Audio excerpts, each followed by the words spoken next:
Pronto. Então, como eu estava dizendo, né, o grande problema da doença periodontal é ela ser indolor, porque isso dificulta para o paciente procurar ajuda, né? Só fechar uma porta aqui, gente.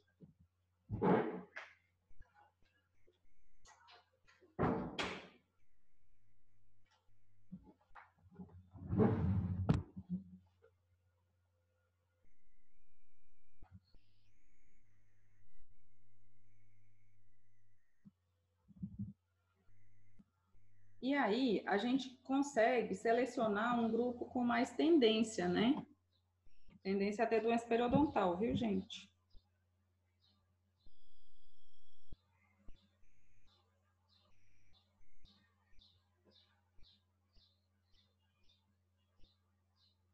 Nossa, Elo, eu nem reparei isso.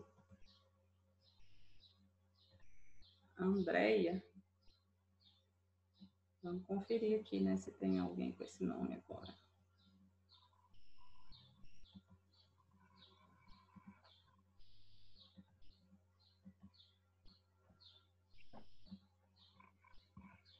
Professora, pode ser que alguém estava, né, ou esteja usando o iPhone da mãe, entendeu? O nome da mãe é Andréia, aparece. Vou mandar aqui. O nome da mãe da Amanda é Andréia. Ela é minha prima também. Às vezes deve ser. Será? Amanda Alves, o nome da mãe dela é Andréia. Talvez a gente está pensando que é um terrorista e é simplesmente uma aluna. Vou perguntar ela no particular aqui se é ela e falo para vocês agora. Aqui. Ah, já tá mandando? Tá bom. Mas então vamos lá, né? Então os grupos que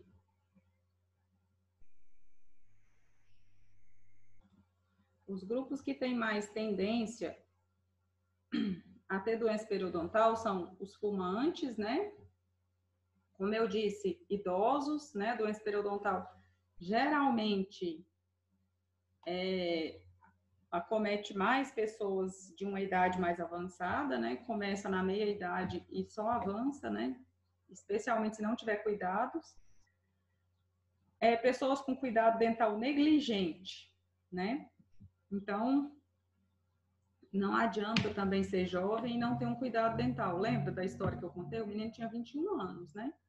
Então, era uma doença gengival aguda, né? Geralmente acomete pessoas mais jovens, pacientes mais jovens, mas geralmente a pessoa tem que ter essa tendência de ter essa doença periodontal aguda, tem que ter uma imunidade baixa, mas precisa sim ter um cuidado dental negligente, né? Uma escovação desfavorável. Pessoas diabéticas, né? Que eu já falei também, né? Diabetes, uma das consequências dele é uma deficiência na irrigação periférica, né? E aí, essa irrigação deficiente dificulta esse reparo periodontal, né? E aí, os pacientes têm diabéticos têm essa maior tendência a ter doença periodontal. E pacientes HIV positivo, né? Pacientes HIV positivo têm imunidade baixa, né? E aí, na própria carteira de cigarro tem escrito, né? Até o Ministério da Saúde adverte que fumantes têm mais problema periodontal.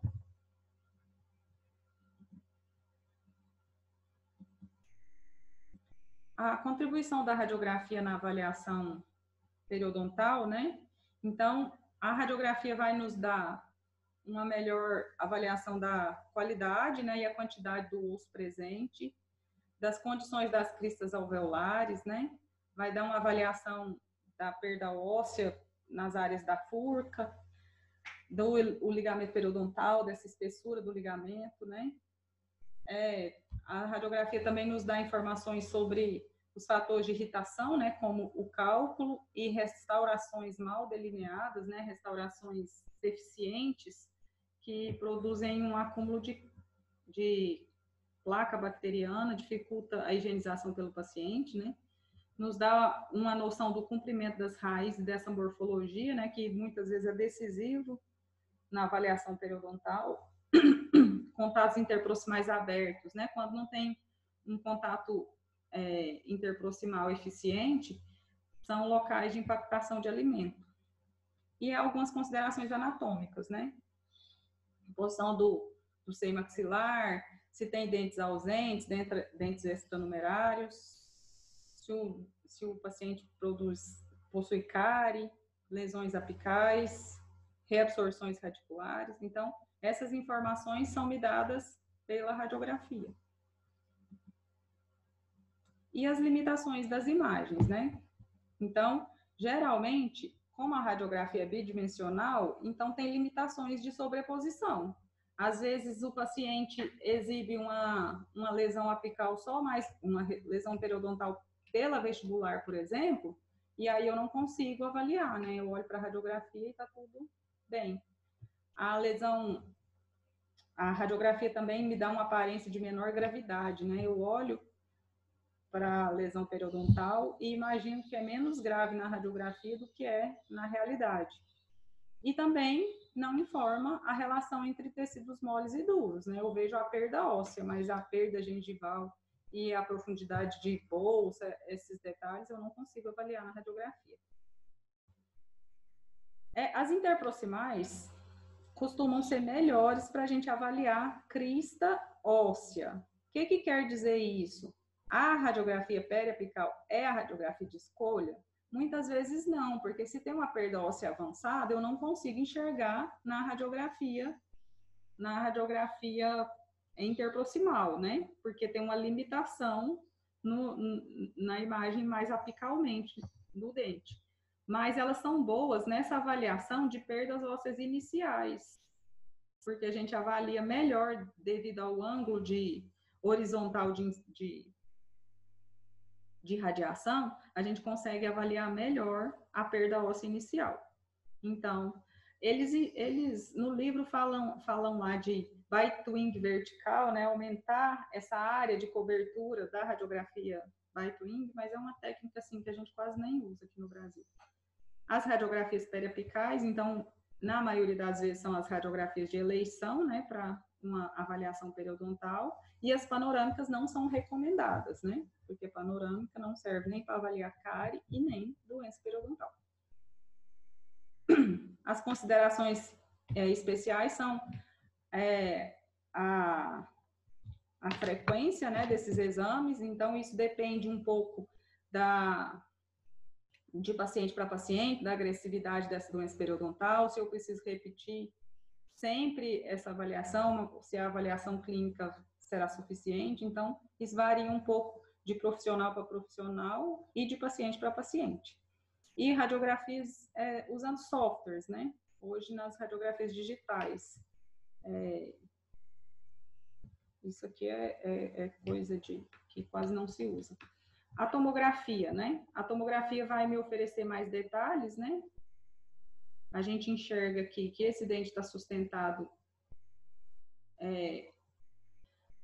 praticamente só pelo tecido ósseo da palatina, na vestibular quase não tem osso, ou praticamente não tem osso, né? Do mesmo jeito que aqui. Quando eu olho uma radiografia periapical, eu não vejo, né, essa ausência de osso aqui devido à sobreposição, né? Esse osso aqui se sobrepõe e eu não consigo enxergar. Por isso que a panorâmica me dá mais detalhes, né? Detalhes quando tem uma lesão de furca, né? Uma perda óssea na vestibular e na lingual não tem, então eu não consigo enxergar isso.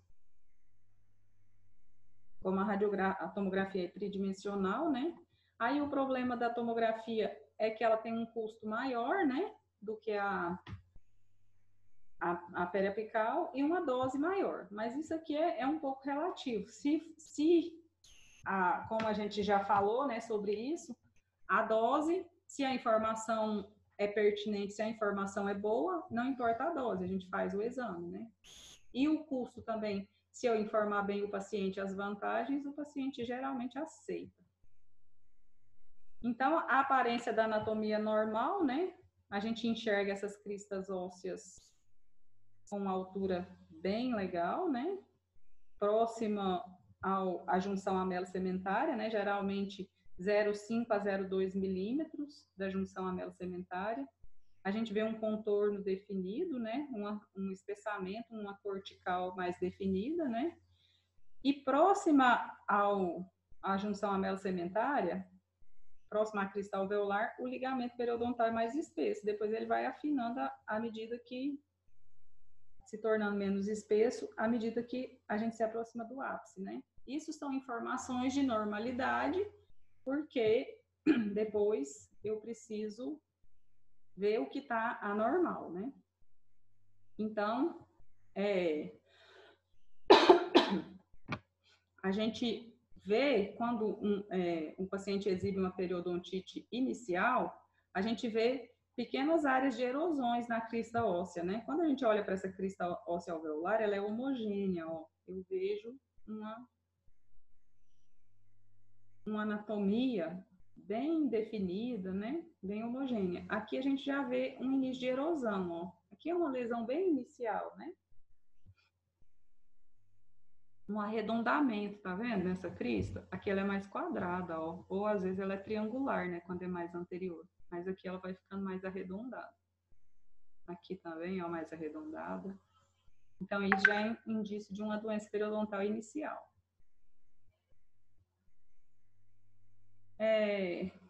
Uma periodontite severa, né? O paciente exibe uma perda óssea mais horizontal, né? E às vezes uma perda óssea vertical.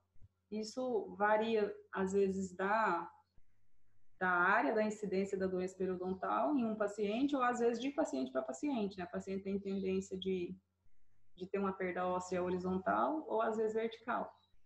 O paciente também produz essas crateras interdentais, né? Vestíbulo lingual, e os envolvimentos de bifurcação, quando a doença periodontal é mais severa ainda, né? Então, ela atinge um grau mais elevado, e aí vai envolver as bifurcações do paciente. E as radiografias, né, e tomografias são valiosas para avaliar isso. Então, quando a gente olha para uma periodontite mais severa, a gente vê, ó, perda óssea mais horizontal, né?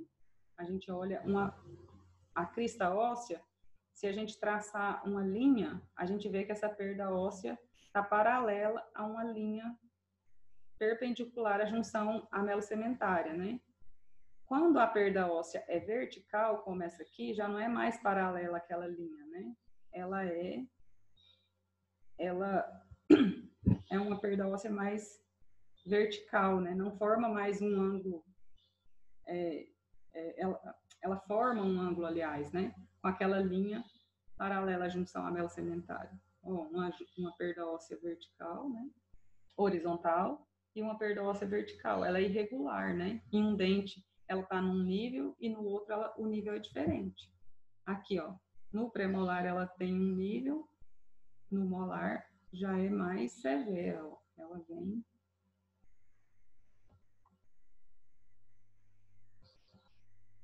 E também a gente nota envolvimento das bifurcações, né? Aqui no caso, trifurcações, olha.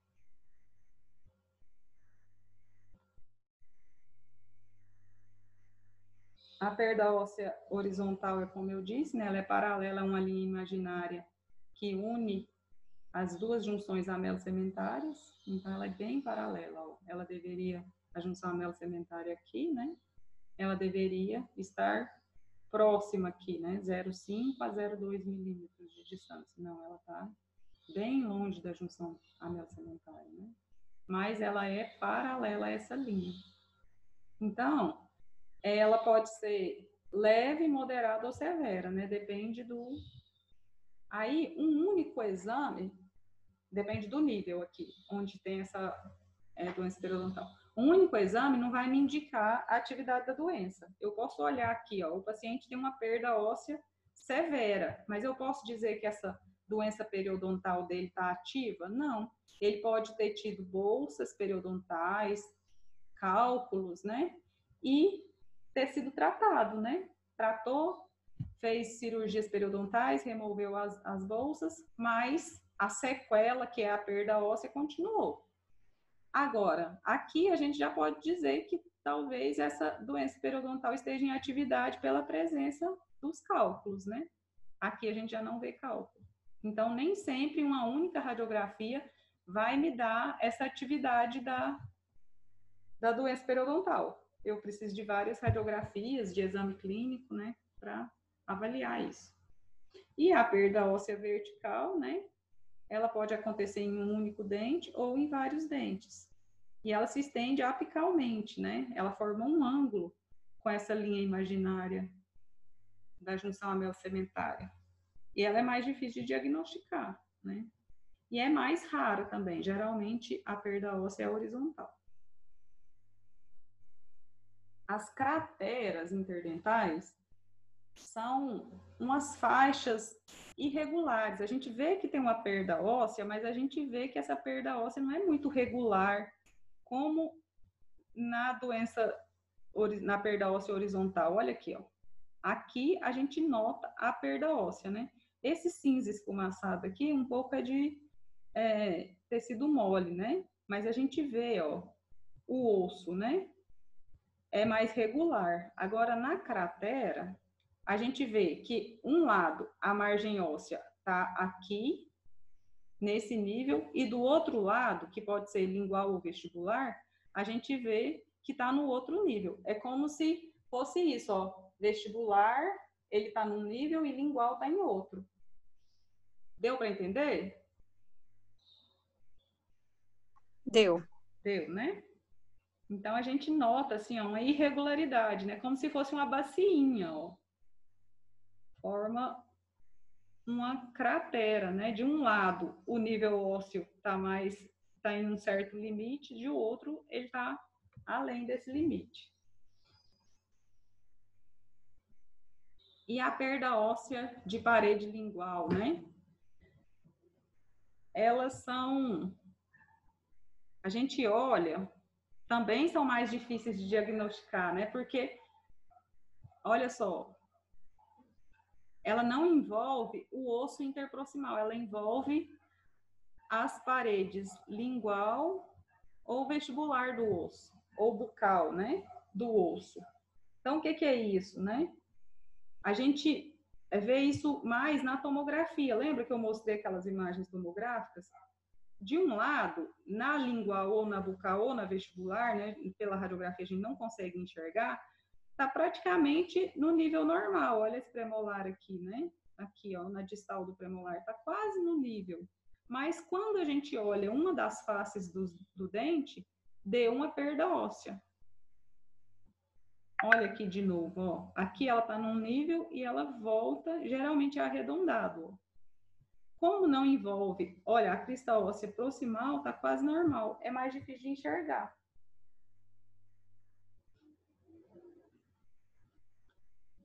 Então, quando a doença periodontal avança, né, é bem óbvio que ela vai atingir as bifurcações ou trifurcações dos dentes, né? E aí já se torna uma doença periodontal mais grave, mais difícil de se controlar, né?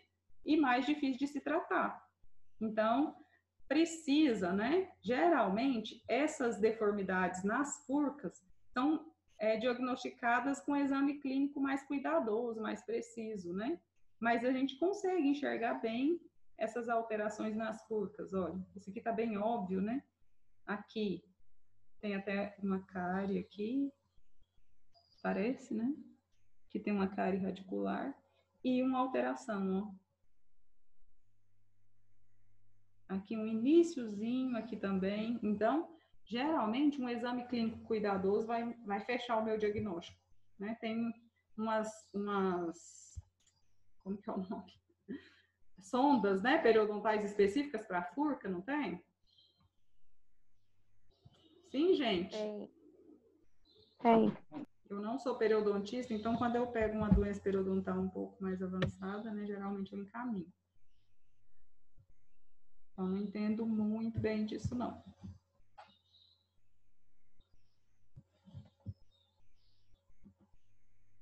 E o abscesso periodontal, é uma imagem assim bastante raro de ver, mas se origina de uma bolsa periodontal profunda. O que é isso? Tem a raiz do dente e uma bolsa periodontal, né? Faz de conta que a minha mão é a bolsa periodontal. O que acontece? Ali, aquela gengiva tá solta, não é assim? A crista óssea tá lá embaixo, ó, tá aqui a crista óssea e essa gengiva tá solta. Então, o que acontece? Ali entra alimento, placa bacteriana, né? O paciente não consegue higienizar. Por algum motivo, aquela gengiva perde essa comunicação com o meio bucal e ali se fecha, sabe? E aí tem um acúmulo de resto alimentar, de pus, né? E ali forma um pus e forma um abscesso periodontal. Geralmente tem que ser uma bolsa profunda. E aí a gente vê essa radiolucidez aqui na lateral da raiz. Mas isso é muito raro, né? Essa radiografia até é uma radiografia de livro, porque é muito difícil de enxergar pra gente ver. Mas lembra que eu falei assim, tem uma lesão lateral na raiz do dente, né? Às vezes um dente tratado endodonticamente. Desconfie de fratura, né? Mas também tem que desconfiar de abscesso periodontal, porque a imagem é um pouco parecida, ou bastante parecida, né? E a periodontite agressiva é a história do rapazinho que eu contei para vocês, né? Geralmente ela comete pacientes jovens, a progressão dela é muito rápida, né? A gente vê, assim, pacientes jovens, uma dentição de paciente jovem com a doença periodontal bastante avançada, né? Ela pode ser localizada ou generalizada, né? Nesse caso aqui que a gente vê, ela é generalizada. A gente vê, assim, que a perda, essa aqui é a mais localizada, aliás. A gente vê que a perda óssea está confinada mais nos molares, né? E são perdas ósseas verticais. Por quê? Porque esse premolar não exibe perda óssea, né? Já o molar exibe, então fica vertical. E está bastante associado com a diminuição da imunidade do paciente. Hoje em dia, isso aqui é mais difícil de ver. Uma pessoa com AIDS pode morrer porque diminui a imunidade? Exatamente. Pessoa com AIDS geralmente está mais propensa à infecção, né? E aí, mais fácil de morrer. Então, essa diminuição da imunidade, né? Na periodontite mais agressiva, aqui tá muito mais difícil da gente ter casos assim, né? Desses pacientes com essa periodontite agressiva. Por quê? Porque os nossos pacientes mais jovens geralmente têm uma imunidade boa, né? Questão de alimentação, saúde, e também porque eles têm uma higienização bem melhor que antes, né? Algumas perdas periodontais também são associadas a traumas, né? Então, um paciente com trauma oclusal, ele tem um dente submetido a trauma oclusal, ele tem mais chance de desenvolver doença periodontal. E, geralmente, essas doenças periodontais são mais localizadas, né? Difícil ter uma doença periodontal causada por trauma oclusal em vários dentes ou em todos os dentes, né? Contatos abertos, né? Como eu já havia falado. O contato aberto, o que acontece? É mais fácil de impactar alimento e produzir danos ao tecido periodontal. E fontes de irritação local, né? Os cálculos, que são grandes fontes de irritação local. Prontinho, gente. Alguém quer fazer alguma pergunta? Falar alguma coisa? Fazer alguma observação? Não. Acharam quem é o dono da Andréia? Não, ninguém falou nada. Professora, não deu para assistir a sua aula hoje. Eu perguntei à Amanda aqui, ela disse que a internet lá estava ruim, aí ela tentou entrar com a mãe dela, mas eu acho que não deve ser não, será? Deve ser o da mãe dela mesmo, né? Vamos torcer para que seja. Aí ela falou assim que desistiu, que a internet estava ruim, nem outro estava bom. Deve ter sido. Então, assim, sobre a radiografia, né? Eu queria achar ela aqui mais fácil, mas acho que eu vou ter que abrir o Zoom, né? O Zoom não, o AVA.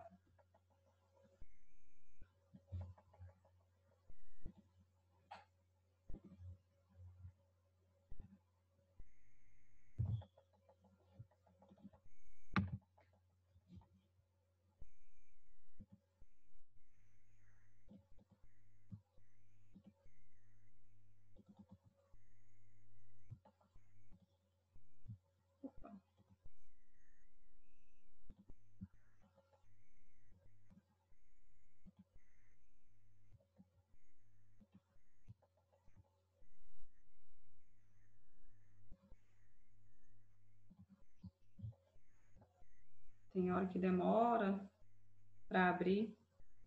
Teve alguém de vocês que me mandou essa radiografia no celular. Quem foi? Para tirar dúvidas. Eu esqueci.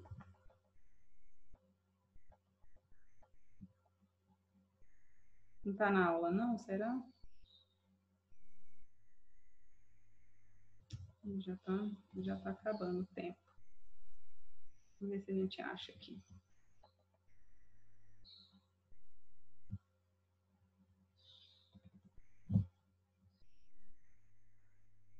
A Kathleen falou que foi ela.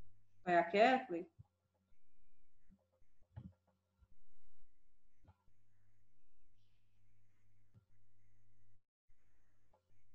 Eu só abri a imagem aqui no meu celular e a gente...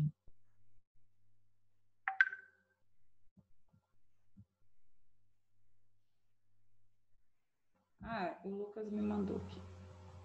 Ou vocês querem que abra aí no... Ah, dá para abrir aqui no WhatsApp da...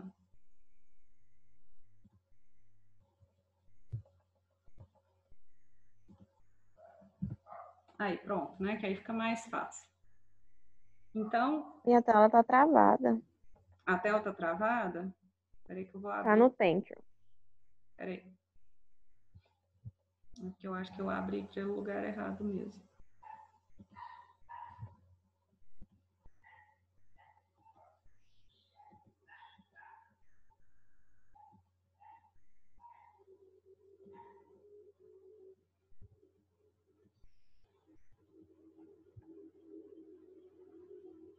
Aqui, então, né? Deu para ver agora a tela? Na minha, não. Não? Na dos outros? Agora deu. Agora tá normal. Agora tá normal? Então, vamos lá. O que eu pedi nessa radiografia, né? Foi bem simples, assim. Eu pedi para avaliar se tinha... O que tinha? Tinha cárie, né? Onde a gente enxerga cárie?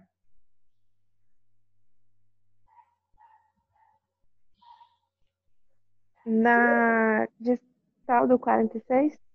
Na distal do 46. Tem mais um lugarzinho. No oclusal? Aqui? Do 46?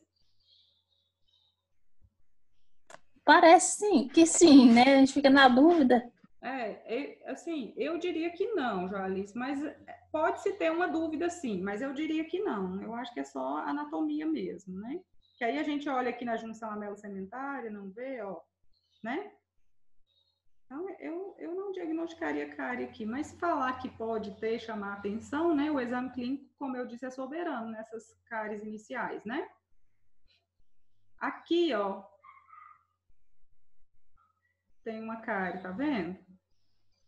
Sob a restauração, na pontinha do dedo. Fiquei na dúvida mesmo. Eu também fiquei na dúvida, só que aí eu coloquei só da 46 mesmo, porque não tinha certeza. Não, beleza, eu vou considerar as duas opções, mas aqui tem também. Pode ser uma cárie, sim, pode ser também uma falha, porque como tá bem redondinho, bem certinho, por isso que eu vou considerar como quem falou que não é, Porque pode ser material restaurador. Lembra que eu falei assim que tem alguns materiais forradores que são radiolúcidos? Lembra? Lembro. Então, eu coloquei essa radiografia para chamar a atenção disso. Porque a gente olha para a radiografia, os limites dela estão bons, né? Então, talvez isso aqui eu não diagnosticaria como cárie, eu diagnosticaria como um material forrador radiolúcido. Se fosse meu paciente ou um laudo lá da clínica, eu diria para o dentista acompanhar, sabe? Não acompanhar muito tempo, né? E aqui, né? Alguém me perguntou. Quem foi?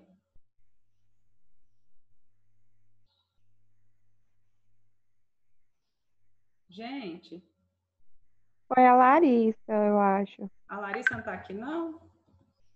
Não. Mas ela tinha perguntado sobre esse negócio aí no Então, começo da aula. aqui a gente até olha que tem talvez um espessamento no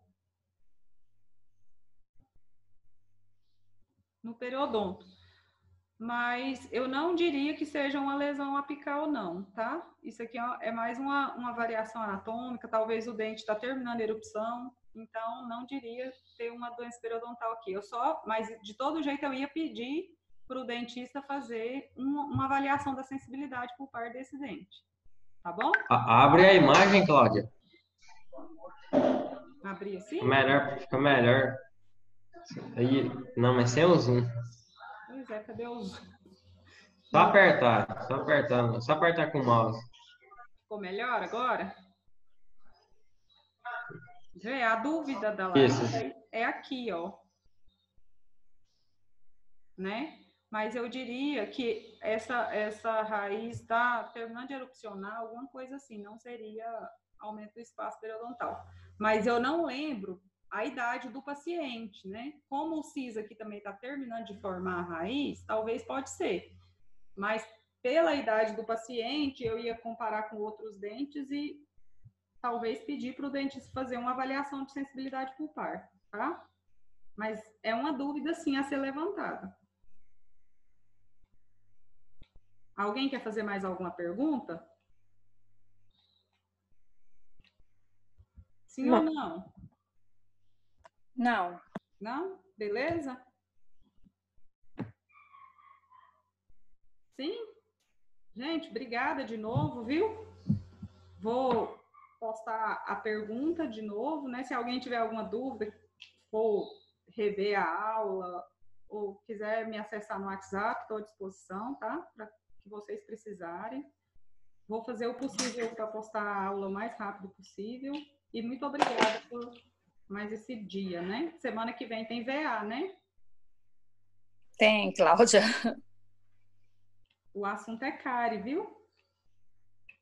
A matéria vai ser só essa? Só. Talvez eu vou pedir alguma coisinha básica das... Eu ainda não elaborei a prova toda dos assuntos passados, mas se eu pedir, vai ser coisa mais simples, viu? Foca na cárie. Elabora com carinho, Cláudia. Tá, pode deixar. Fica com Deus, viu? Boa semana para vocês. Fica com Deus também. Boa VA. Por favor, não colem, viu? Façam a prova direitinho para a gente ver o aprendizado de vocês certinho. Beleza? Obrigada, viu? Fica com Deus. Com Deus também. Com Deus também.